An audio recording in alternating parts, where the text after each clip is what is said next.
আমরা অনেকেই কিন্তু ফেসবুকের পিছনে অনেক কষ্ট করতেছি। কারণ সবাই জানে যে ফেসবুকে যতটা সহজ কাজ করা ততটা কিন্তু সহজ না। অনেক কষ্ট করতে হয়। টাইম টু টাইম পোস্ট করতে হবে, টাইম টু টাইম আপনার ভিডিও আপলোড করতে হবে। আবার এই ভিডিওগুলো আবার বানাইতে হবে। অনেক পরিশ্রম কিন্তু। দেখা যায় সহজ কিন্তু অনেক কঠিন।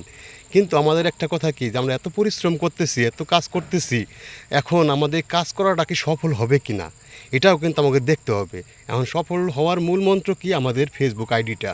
আগে আমাকে আইডিটা দেখতে হবে যে আমার আইডিটা কি ঠিক আছে কিনা, বা আমার আইডিটা কি আমার নিয়ন্ত্রণে আছে কিনা। এখন যদি বলেন যে আমরা আইডি নিয়ন্ত্রণে আছে কিনা কীভাবে বুঝবো?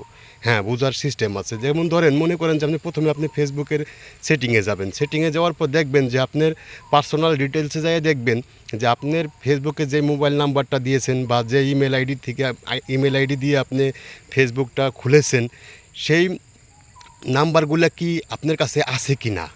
এখন যদি যেই নাম্বার দিলেন, ওই নাম্বার দিলেই শুধু হবে না, দেখতে হবে আমার ওই নাম্বারটা কি আমার সবসময় অ্যাক্টিভ থাকে কি না। আইডির ভিতরে যে নাম্বারটা দিছেন অবশ্যই আপনি খেয়াল রাখতে হবে যে আমি ফেসবুকের আইডির ভিতরে যে নাম্বারটা দিলাম সেই নাম্বারটা যেন আমার ভোটার আইডি কার্ড বা পাসপোর্ট দিয়ে ওঠানো থাকে, যাতে কোনো সমস্যা হলে পরে আমি পুনরায় ওই নাম্বারে উঠাইয়ে আবার আমার ফেসবুকটা সচল করতে পারি।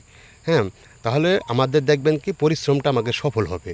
আর যদি আপনি দেখলেন যে সারা জীবন কষ্ট করে গেলেন, সব কিছু করে গেলেন, লাস্টে যাই দেখলেন কি আপনার ফেসবুকের পাসওয়ার্ড কি আমি জানি না, আমি কোন নাম্বার দিয়েছিলাম আমি তাও জানি না, শখ করে একটা ফেসবুক আইডি খুলছেন, আইডির থেকে দেখা যায় কি যে আবার একটা অনেকে আছে আবার আইডির থেকে দেখা যায় একটা পেজ ওপেন করে এলায়, পেজ ওপেন করে কাজ করে যাইতেছে, অথচ তার প্রোফাইলটা কি ঠিক আছে কি না, তার প্রোফাইলে যা যা দিয়ে আইডি দিয়ে, যে জিমেল আইডি দিয়ে, যে নাম্বার দিয়ে খুলছে বা যে পাসওয়ার্ড আছে এগুলো কি ঠিক আছে কি না। আপনার যদি মনে করেন সব কিছু ঠিক থাকে তবেই আপনি সাকসেস হতে পারবেন একদিন, আজ হোক কাল হোক আপনি একদিন সাকসেস হতে পারবেন। তাছাড়া কিন্তু আপনার কষ্ট টাকার বিফলে যাবে। আমি এই জন্য আগেই বলতেছি আপনাদের, যারা নাকি ফেসবুক আইডিতে কাজ করতেছেন সমস্ত পরিশ্রম করার আগে আপনার ভিত্তি ঠিক করেন। ভিত্তি হলো ফেসবুকটা। ফেসবুক যদি প্রোফাইল খুলেন, প্রোফাইলে যে নাম্বার দেবেন, যে ইমেল আইডি দিবেন, সেগুলোর অ্যাকুরেট রাখার চেষ্টা করবেন।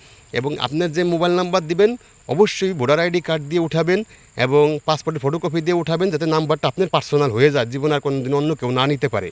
আবার দেখবেন কি যে অনেকে আছে, দেখা যায় কি যে প্রোফাইল থেকে একটা পেজ ওপেন করে বসলো, পেজ ওপেন করে সে কাজ করে যাইতেছে, তো ওই প্রোফাইলটা কি তার ঠিক আছে কি না। হ্যাঁ, প্রোফাইলটা বারবার চেক দিবেন, প্রোফাইলেও মাঝে মধ্যে একটা পোস্ট করে রাখবেন। প্রোফাইলের ভিতরে পোস্ট করে রাখলে পরে তাতে কী হবে, দেখা যাবে যে আপনার প্রোফাইলটাও ঠিক রইলো, আপনার পেজটাও ঠিক রইলো। হ্যাঁ, তো এভাবে যদি কাজ করে দেন তবে ঠিক আছে, কাজ করে দেন, আলহামদুলিল্লাহ একদিন আমরা সফল হব ইনশাআল্লাহ।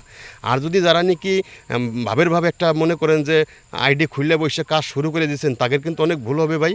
তার আগে থাকতে একটু চেক করে তারপরে কাজ করেন। যদি আমার কথাগুলো যদি একটু ভালো লাগে তাহলে সবার সাথে শেয়ার করে জানাই দিবেন, ভালো হবে। একজনের মানুষের সারা জীবনে কষ্ট করে গেল, তার যদি কাজ না হয় তাহলে এই কষ্টটা তার বিফলে যাবে। এবং আমরাও দায়ী থাকবো যে আমি জানি বা আপনি জানেন, জানা সত্ত্বেও ওই ব্যক্তির একবার আপনি অবগতি করার নাই, তাহলে তার খেসারত কিন্তু আপনারও দিতে হবে। আপনি জানেন না কেন আপনার একজন বন্ধুরে সঠিক পরামর্শটা আপনি দিলেন না। হ্যাঁ, এটা অবশ্যই করতে হবে। পার্সোনাল ডিটেলসে গেলে আপনার ইমেল অ্যাড্রেস, মোবাইল নাম্বার এবং ফেসবুকটা ভেরিফাইটা করে নেওয়া অনেক জরুরি। আপনার ভোটার আইডি কার্ড দিয়ে বা আপনার পাসপোর্টের ফটোকপি দিয়ে, হ্যাঁ, তাহলে আপনার কাজ করেও খুব ভালো হবে ইনশাআল্লাহ। এই কাজটা মনে রাখবেন সবাই। ভালো থাকবেন। আল্লাহ হাফেজ।